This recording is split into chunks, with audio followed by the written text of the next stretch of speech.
Hello and welcome to Network. My name is Spomelele Zondi. Now this week we have information on Uber's problems and expansion plans in South Africa. We'll also visit Togo, where we'll find out about 3D summer camps that took place in the West African country. We go to Diepsloot to find out about the digital economy of the township. Our studio discussion is on the Ashley Madison hacking and the safety of the information we save online. On Twitter, we are on SABC Network and we ask for your views on the decision by the French government to spy on emails and private phone calls that people make in that country. We are live, so you can find us on social media on SABC Network on Facebook, Twitter and Instagram. Let's start with your social media and technology news.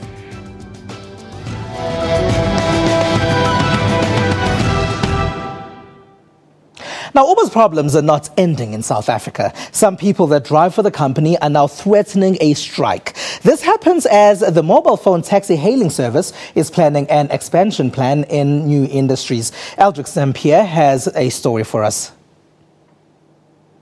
Welcome to Uber World, where reality meets technology. It's been a hit in major cities around the globe.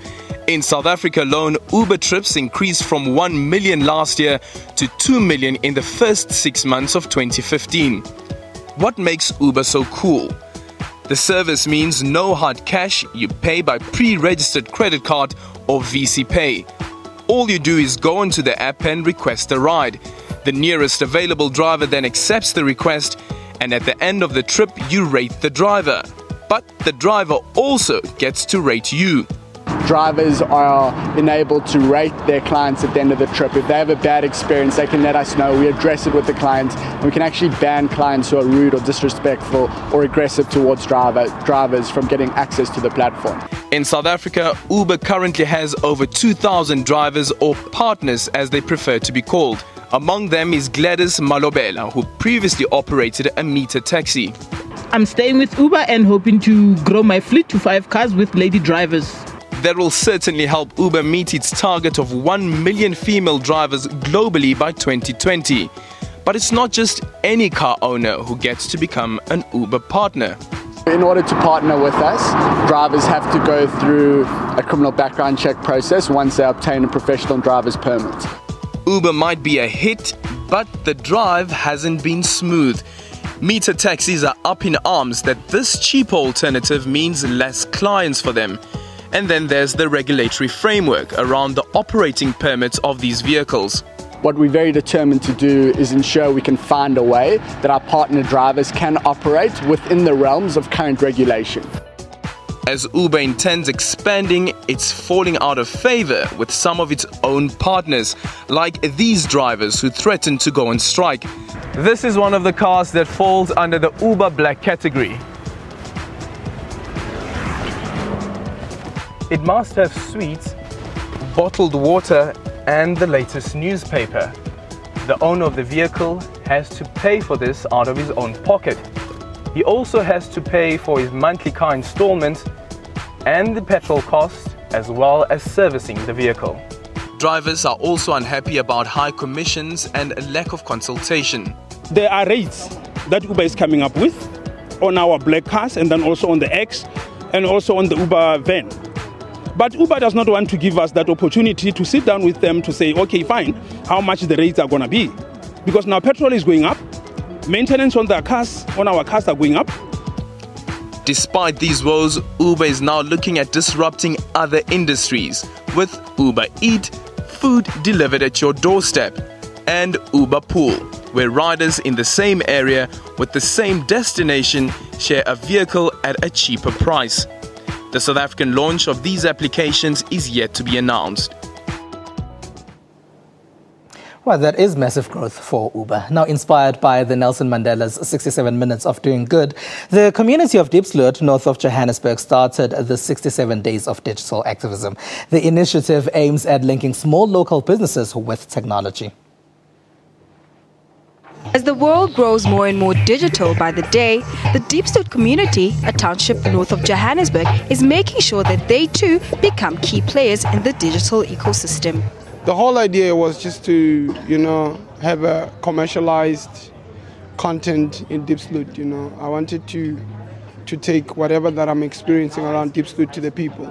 And in order for me to do that, I had to build a website and get the server running and get the people. I had to train people with the help of other community radio stations, obviously. Technology entrepreneurs such as Brian Mafifi showcased at the 67 Days of Digital Activism held at the Father Louis Blondel Youth Center in Diepsloot. And so what we're trying to do in the 67 days is activate first and foremost what people need, secondly what they've got and how we can actually link all of that together, but then also say what are the future needs, like this community desperately needs internet access. Some of these needs also include early training of young ones who want to penetrate the ICT industry. CG, it's a field where very little young people, especially within communities, from communities like Diepsloot, are active in it. So the idea there is that if we can find people, number one, who are simply interested in it, so we can induce them at an early age into the field, that would be awesome. And that's why I'm here. The 67 Minutes of Digital Activism initiative has been inspired by Nelson Mandela's 67 Minutes of Doing Good. The South African Communications Forum says it wants to recognize those making a difference in the digital space. It's launching the ICT Achievers Awards. The main ceremony will be on October 2 in Johannesburg. Africa has many challenges, whether in the education space, agriculture, or even in something that can seem as mundane as traffic. But with that, there are many in this continent that are working tirelessly to try and solve these challenges by using digital technologies. That's why in South Africa, the country's Communications Forum has decided to launch the ICT Achievers Awards. They will recognize many that are using information communications technology to assist others in the country. I think ICT is an enabler and of all other industries in terms of productivity, but in its own right as an industry, it is a pillar for growth. So I think in terms of really recognizing the contribution of the ICT industry and inspiring even greater contribution. The Deputy Minister of Telecommunications says while she likes this idea, she's concerned that recognition in the digital space is often given to solutions that help in the urban space. We cannot afford to have a huge percentage of people being excluded. In e-commerce, for instance, people in big cities, even from the informal settlement now, they know they can access 1, 2, 3 online. But people in rural areas, they're still excluded. So it's really a test of our democracy. This is something that the organizers of the awards say they're going to take into consideration. Nominations are open until the 4th of September. It's www.sacomforum.org.za, and we will shortly be launching a website specifically for the Achievers Awards as well. Some of the categories include the youth, women and community development. There will also be an award for South Africans who have created a technology that helps the rest of the continent. Madiba and Le will tell us what's been doing the rounds in the rest of the technology world.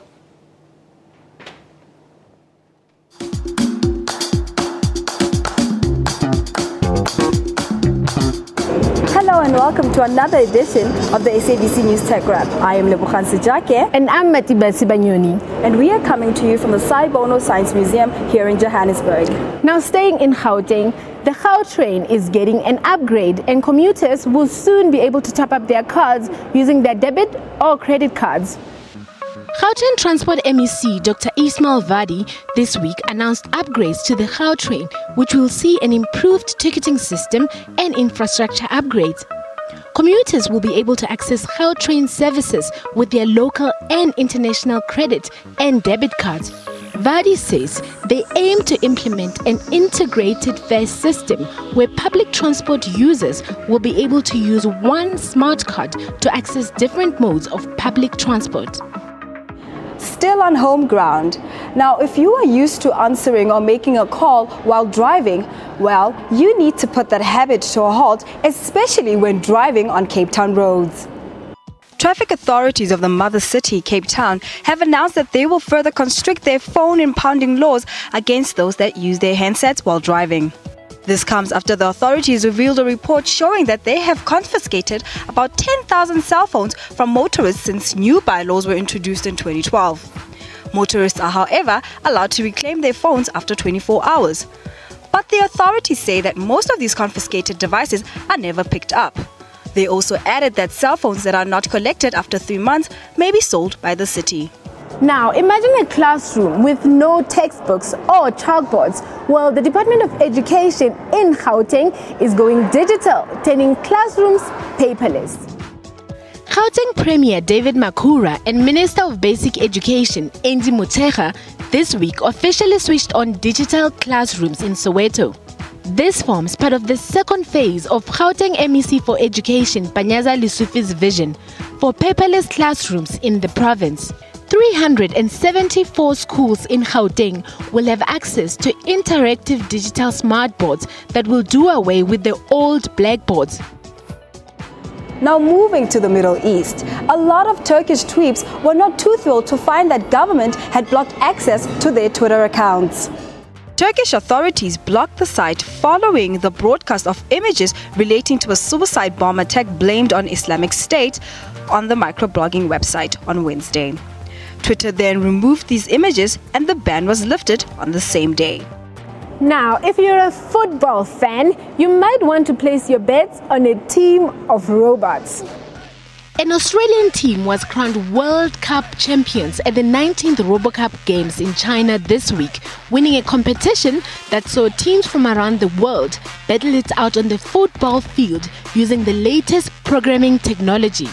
Aside from football, the competition also showcases other developments in robotics, such as search and rescue and uses in human society. Well, that's very interesting. Now, would you bet on a robot? Actually, I think I would, because firstly, you know how fast they are, and you kind of know what techniques they have, instead of a person who's going to get tired and then you lose your money. Well, that's it from us this week. Join us again next week for another wrap of the most interesting tech stories doing the rounds. I'm Matiba Sibanyoni. And I'm Lebogang Sejake, and it's ciao from us. It's SABC Network on Facebook, Twitter and Instagram. After the break, we'll talk about the Ashley Madison hacking with Liron Segev.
From humble beginnings, this selfless icon altered the history of the world, freed a country, and united a nation.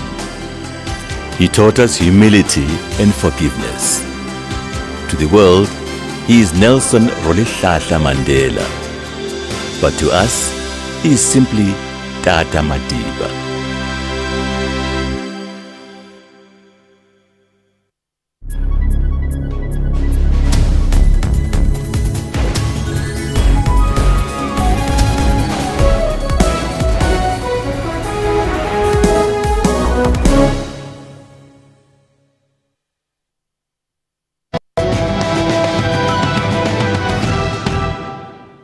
SABC Network on Facebook, Twitter and Instagram. Welcome back. Now, in the last week, we heard about the hacking of a website that encourages married people to cheat. Ashley Madison hackers have threatened to make the information on the sites public. That then would expose those that were going online to find a good time outside their marriages. There are more than 175,000 South Africans on Ashley Madison. They mostly live in rich northern suburbs. Life is short. Have an affair. says the Ashley Madison tagline. The site has been boasting having millions of users that are anonymous. But that anonymity is threatened now after the site was hacked. Hackers who call themselves Impact Team have said they could make the information they now are in possession of public. People would create profiles on the website and share photographs and even their sexual fantasies. They would then pick who they would like to have sex with. There are 175,000 South Africans on Ashley Madison, most of whom live in rich neighborhoods. The hacking has raised serious issues about the safety of seemingly protected and private information that users post online. On the streets of New York, some shared their views about this. See, my thing is using the internet or social media to cheat or commit infidelity is idiotic for the simple fact that you're going to get caught. You know, it's broadcast. Everything's just out there. Everyone's going to know, everyone's going to see. They're going to be like, hey, what's Susie doing? Oh, cheating on Bobby with Jack? Well, two things. One is I would never put all my information online. What I do for a living is in the high-tech sector, and I understand security in the cloud and all of those great things, but I think you have to be responsible for where you're putting your information and the risk that comes with it. So I personally don't do a lot of that, just so that I know things are safe and secure. My first thought was, I can't believe somebody's so stupid as to put stuff online. Secondly, I guess thought you get what you pay for, you know. And the third part of it was a chuckle there. Hackers are now demanding that the site be taken down. Before the hack, Ashley Madison was taking a fee for the complete removal of users' accounts. Now it is allowing people to delete their accounts free of charge. What's happened with Ashley Madison has raised serious questions about the safety of the information that gets posted online. To talk about that with us is tech analyst Liron Sagiv. Hello, and thank you for being a part of our network, Liron. Thanks for having me. Now, I was stupid for putting our details online. Nah, really, we live in a digital world. Everything's connected to everything else. Yes, you can live off the grid and you don't have to have power and you don't have to have internet and you can go into a cave and make a fire. But realistically, we don't live in that kind of world. We want services, we want information at a touch of a button. We want everything now. Instant gratification. And the only way to get that is to be able to sign on to various services that provide you those kind of information. But be responsible. Now, here's a site that was promising people anonymity. It's been hacked. Sure. Should users worry? Absolutely. Look, I think the whole thing of privacy, we've got to look at it from a couple of different angles. Nobody can guarantee privacy full stop. At the end of the day, we're still relying on people to do some work. And as soon as you're relying on people, that's always the weakest link. And it's just a matter of time before someone uses intimidation, uses financial reward, uses some sort of a technique to get to that information. And as long as you're relying on people, there's going to be that weakest link. There was also an issue of the fee that was supposed to be paid in order for details to be removed. Were they really removed in the end? And this is one of the big issues. So people paid this $15 fee to get their information removed. And typically they would do it if they were about to get caught or they're going through a custody hearing, so they don't want this information coming out in court. But what we found out subsequently to the hack is that the information wasn't actually removed from the servers. In fact, some of it was supposedly hidden, but it was still, the financial records were still kept. At the end of the day, with a lot of Ashley Madison, a lot of these sites, people don't use their real names initially when they register. But at the end of the day, when you do need to make a payment, there's got to be some financial information that is legit, and that ties you back down to an individual. All right, Ashley Madison's been hacked now. If I was part of it, what should I be doing? I would worry. I would make some serious phone calls to my lawyer, the florist, and the jeweler in that order to make sure that I'm kind of good. But at the end of the day, you sign on to that service. Realistically, look, people have been cheating for, before technology. Technology didn't enable them to do this. This has been going on forever and a day. What is actually made it just a little bit simpler with a bit of a system. If you're one of those people who are on that site, you knew the risk when you were getting into this before this hack. It wasn't a thing. And now they're allowing people to delete their accounts for free. Do they really get deleted? Well, that's the thing, is that they say they are. And then when they push the delete button, will they? Previously you paid to get your information removed and they didn't delete it. Now they're saying we will definitely delete it. I don't know. I'm not so convinced. At the end of the day, information is key. And they've got a lot of information. They've got 37 million people who subscribe to that system. They know absolutely everything about how many messages you sent, who you've met, when, where, and how. For them to just simply remove that information, they'll use it for what they call statistical analysis or trends or big data, all these wonderful buzzwords that we have in the industry. So will they actually remove? Is it ever going to be dead? Probably not. Ashley Medicine's an extreme case, but we post information in social media even, and we back it up in the cloud. What sort of information should we and what sort of information should we not be posting online? To me, the golden rule is very simple. Anything that you post that you're happy to be displayed on the front page of the newspaper, you should be okay with it. If you don't want to display your credit card information, you don't display naked pictures of you and your wife, then simply don't put. Sometimes we just got to use something called common sense. And common sense doesn't seem to be that common these days, unfortunately. So people just tend to put passwords on the cloud, and they tend to put, all their activities. And there's a big thing saying when you tag a picture, it tags your location. And then they see, look, you're away on holiday for 3 weeks. Guess what? Your house is empty. Very easy for somebody to get access to that information. Leron, earlier we had a story about Uber in South Africa. Now, they're taking credit card information, and we do that all the time. Sure. We buy stuff online and using credit cards. Is that so wrong? Well, so credit card, when you're registering with the site and they want to put credit card information, that section of it will be secure, or it should be secure. If you're doing it through a web browser, it will be a little lock that's showing you that it's secure. But also, again, use your common sense. A company like Uber can't afford to take any, to have the information lying around. They want to make sure that your information is protected. Because if they get hacked, bad for business, bad for publicity, they're already going through trouble, they don't need credit cards as well. So a lot of the brand name companies, you could trust them. Look at the site. When someone sends you a link in your email saying click here to update your credit card details, that's the ones you've got to watch out for.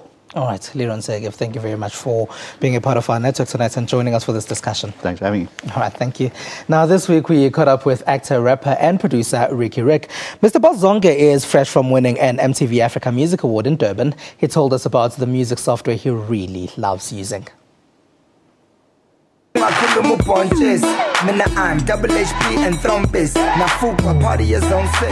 name is Ricky Rick, Bozonke, you know the story. My favorite piece of technology probably has to be my laptop. I'm not a tech junkie. I don't have time to be figuring out new things. I use Logic Pro. I'm trying to get upgrade to Logic 10 right now because I just got the new operating system, the new Apple operating system.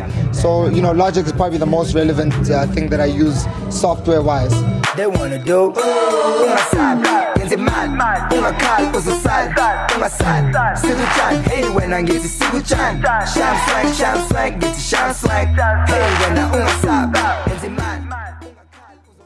SABC Network, Facebook, Twitter, and Instagram. After the break, we go to Togo. Stay with us.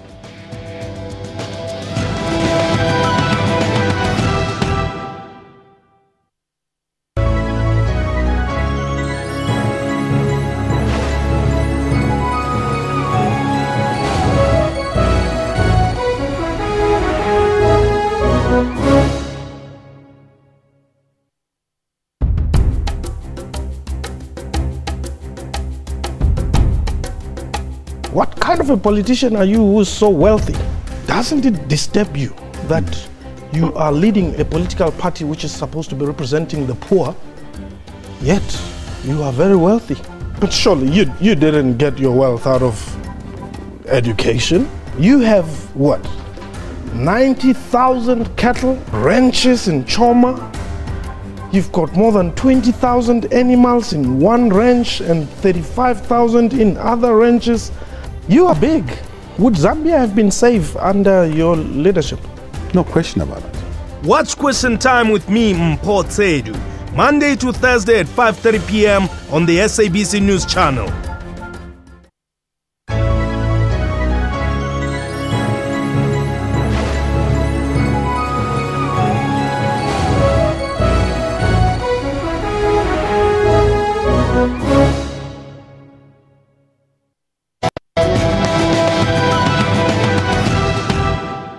Thank you very much for staying with us tonight. Now let's go to Togo, where young innovators in the West African country came together for a week-long tech workshop. The event encourages young people to get involved in the technology space.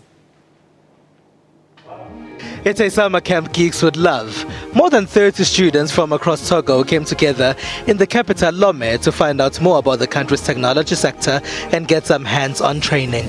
The event is the brainchild of Togo's first 3D printer inventor, Kojo Afate Nyiku. The printer, which is known as Wafate, is made from recycled computer parts. We teach them about the different pieces it comprises and about the different components it holds. We also show them how to assemble the machine on their own. Many of the participants said the event gave them an opportunity to see how far they can go in their lives if they have the right kind of support. This is an opportunity for me to learn how to draw and then print the final product. At first, I was unaware of what a 3D printer was. It is here that I came to learn about it.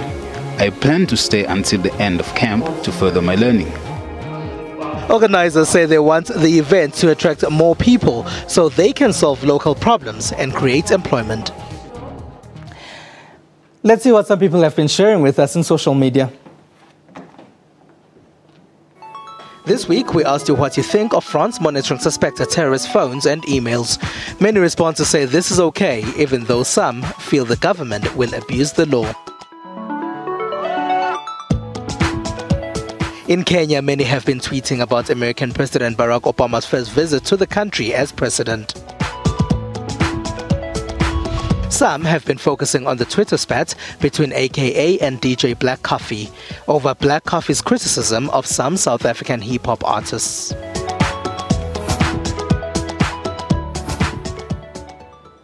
All right, that's all we have for you. Remember to find us on SABC Network on Facebook, Twitter, and Instagram. We leave you with a video showing American President Barack Obama taking a tour of Kenya's technology innovations. From Ms. Pumela Lezondi and the rest of the network team, have a good one.